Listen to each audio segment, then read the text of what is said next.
बिस्मिल्लाहिर्रहमानिर्रहीम। अस्सलाम वालेकुम व्यूअर्स, कैसे हैं आप सब। मैं उम्मीद करती हूँ अल्लाह के फजल करम से सब खैर आफियत से होंगे। अल्लाह आप सबको अपने घरों में खुश और आबाद रखे, आमीन सुम्मा आमीन। आज मैं बनाने लगी हूँ टी केक विदाउट ओवन और विदाउट बीटर। बहुत आसान है। इसके लिए मैंने 1.5 कप तकरीबन मैदा लिया है और साथ में मैंने 1 कप दूध लिया है, आधा कप ऑयल लिया है और आधे कप से थोड़ा सा ज़्यादा यानी 1/3 शुगर ली है। और ये शुगर पाउडर नहीं है क्योंकि हम इसको ब्लेंडिंग जार में डालेंगे तो ये मिक्स हो जाएगी।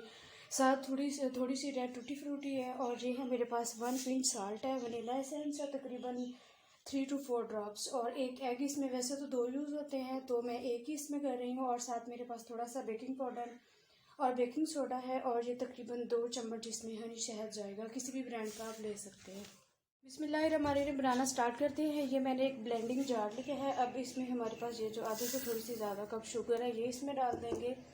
ये तकरीबन 3 से 4 कतरे वनीला एसेंस है ये डालेंगे और साथ में आधा कप ऑयल है ये डाल देंगे और तकरीबन 1 कप दूध है इसमें ये ऐड कर देंगे और ये जो 1 अंडा है ये तोड़ के डाल देंगे और साथ ही हमारे पास ये जो बेकिंग पाउडर और बेकिंग सोडा है ये भी इसमें डाल देंगे और 1 पिंच जो हमारे पास नमक का है ये भी हम इसमें डाल देंगे। अब इसको ब्लेंड कर लेंगे और साथ ही इसमें 2 टेबलस्पून मैदा ऐड करना है। ये सॉरी मैं बताया नहीं था मैंने, ये तकरीबन इतने बहुत 2 चम्मच। अब इसे ब्लेंड कर लेना है। तो ये देखिए अल्हम्दुलिल्लाह ये इस तरह से ब्लेंड हो गया है। ये मैंने तकरीबन 2 मिनट किया है ताकि जो चीनी के ज़रात है वो इसमें नज़र आना बंद हो जाए। अब ये बाउल जिसमें हमने मैदा लिया हुआ है इसमें ये डाल के इसे मिक्स कर लेंगे और थोड़ा सा हैंड बीटर से बीट कर लेंगे।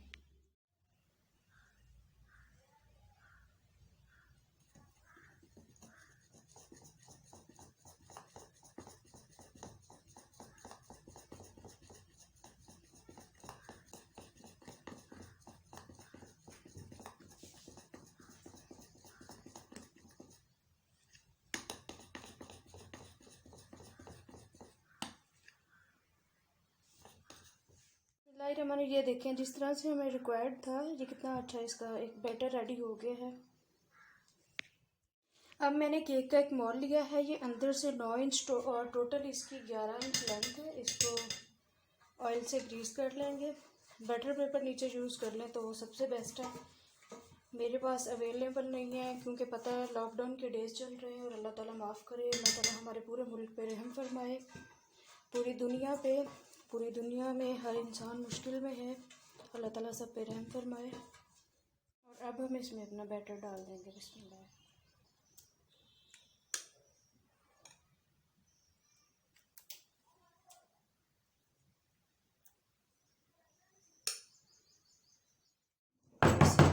डस्ट कर सा यूँ ताकि ये मिक्स हो जाए सारा और अब इसके ऊपर थोड़ी सी गार्निश कर देंगे। ये अल्हम्दुलिल्लाह ये बेक करने के लिए रेडी है। ये कढ़ाई में मैंने नमक बिछा के उसके ऊपर स्टैंड रखा हुआ था, इसको इसमें रख देंगे और ऊपर से कवर कर देंगे और 30 मिनट्स बाद देखते हैं। केक देखिए अल्हम्दुलिल्लाह हमारा बहुत अच्छे से बेक हो चुका है। अब इसको निकाल लेंगे। तो ये देखिए ये इसकी बैक साइड है, इसको अब सीधा कर लेते हैं। केक हमारा अल्हम्दुलिल्लाह विदाउट ओवन बहुत अच्छा बेक हो गया। अब इसके पीसीस कर लेंगे। ये देखिए अल्हम्दुलिल्लाह इसकी कटिंग भी कितनी अच्छी होगी है। जब ये आधा बेक हुआ था तब इसके ऊपर मैंने हनी ब्रश की मदद से लगा दिया था, तो उससे ये है कि इसका टेस्ट थोड़ा अच्छा आ जाता है। वीडियो अच्छी लगी तो वीडियो को प्लीज़ लाइक कर दें। आप भी ज़रूर ट्राई करें। ये देखिए ये इसमें हनी है सारा, आप भी ज़रूर ट्राई करें और मुझे बताएं कमेंट्स करके। और चैनल को सब्सक्राइब करना और बेल आइकन दबाना मत भूलें। दुआओं में याद रखिए। अल्लाह हाफिज़।